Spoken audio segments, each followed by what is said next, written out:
अस्सलाम वालेकुम नाज़रीन, न्यूज़ अपडेट में आप सबका इस्तकबाल है। मैं हूं हबीब उमर। यूपी की कमसिन 2 दलित बहनों की इज्तिमाई इस्मत दरी के बाद गला घोटकर लाशों को दरख्त से लटका दिया गया। लखीमपुर में पेश आया दर्दनाक वाकया। पूरे गांव में गम और गुस्से की लहर दौड़ गई। 15 और 17 साल दलित बहनों को 5 हैवानों ने बनाया अपनी हवस का शिकार। मुजरिमों को फांसी दी जाए। यूपी में दलित लड़कियों की इस्मत दरी और लाशों को दरख्त से लटकाने का वाकया। मुजरिमों को फांसी दिए जाने का वालिद का मुतालबा। फिल्म एक्ट्रेस नूरा फातेही कॉनमैन एक्सटॉर्शन मामले में दिल्ली पुलिस के सामने हुई हाजिर। नूरा फातेही से इकोनॉमिक ऑफेंस विंग की जानिब से दूसरी बार हो रही है पूछताछ। हैदराबाद में अगवा हुई लड़की 2 दिन बाद हो गई दस्तयाब। मां ने जिनसी ज्यादती का लगाया इल्जाम। 2 मुश्तबा अफराद पुलिस हिरासत में। लड़की को तिब्बी जांच के लिए भेज दिया गया और मजीद तहकीकात जारी हैं।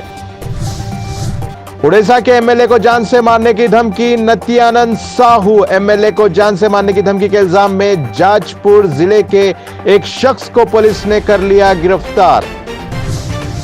गुड़गांव के एक प्राइवेट स्कूल की 11वीं जमात की तालिबा को ब्लैकमेल करने और जिनसी तौर पर हिरासा करने के इल्जाम में एक 19 साल कॉलेज तालिब इल्म को किया गया गिरफ्तार।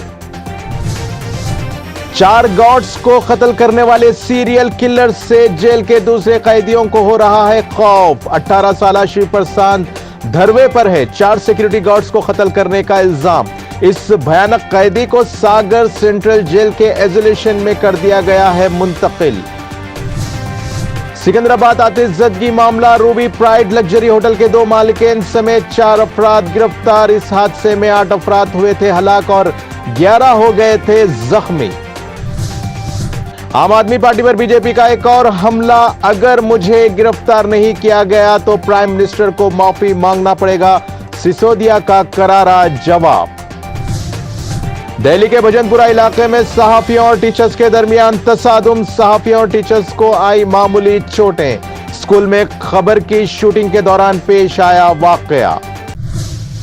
न्यूज अपडेट का सिलसिला यहीं खत्म होता है। ताजा खबरों के लिए देखते रहिए टीटीवी और अब मुझे दें इजाजत। अल्लाह हाफिज।